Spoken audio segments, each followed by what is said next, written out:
आज आम्ही दोघी मायलेकींनी बिस्किटावर चांगलाच ताव मारलेला होता. सध्या पण दूध बिस्किट खात होती आणि मी चहा बिस्किट खाल्लं आणि त्यानंतर आमचा वडापावचा बेत आहे आज. तर मग सध्याच्या पप्पांनी मला सगळी तयारी अगोदर करून दिली. एकदम फाईन चॉप असा कांदा बारीक चिरून दिला, कोथिंबीर चिरून दिली, सगळी तयारी करून दिली. त्यानंतर मी बेसन काढलं आणि वडापावची तयारी सुरू केली.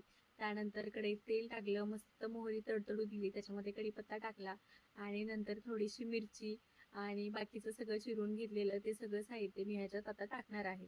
हे छान परतून घेतल्यानंतर इथं कांदा टाकून घेतेय आणि कांदा थोडासा लालसर झाला की हळद मीठ सगळं टाकून घ्यायचं. इथं आपला कांदा छान लाल झालेला आहे. त्याच्यानंतर मी इथं हळद आणि धना पावडर ऍड करून घेते.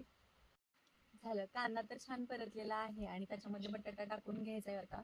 आणि हे बघा, छान बॅटर हे तयार करून घेतलेलं आहे बेसन पिठाचं. त्याच्यामध्ये मी फक्त हळद थोडीशी टाकलेली आहे आणि लाल तिखट आणि मीठ.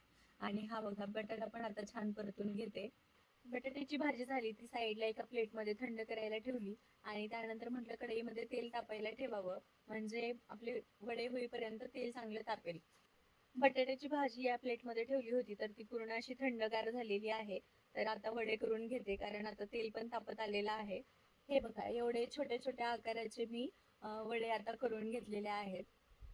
त्यानंतर इथे बघा, छान असे वडे लालसर रंग येईपर्यंत मी तळून घेतलेले आहेत. आणि वडापाव म्हटल्यानंतर हिरवी मिरची राहील का, तर ती पण छान अशी तेलामध्ये तळून घेतलेली आहे. आणि वडापाव म्हटल्यानंतर कोणाच्या तोंडाला पाणी नाही सुटणार. चला, आम्ही वडापाव तर खूप छान असा एन्जॉय केलेला. त्यानंतर चपात्या छान लाटून घेतल्या आणि असं काहीसा होता आजचा ब्लॉग. भेटूया पुढच्या ब्लॉग मध्ये, तोपर्यंत बाय.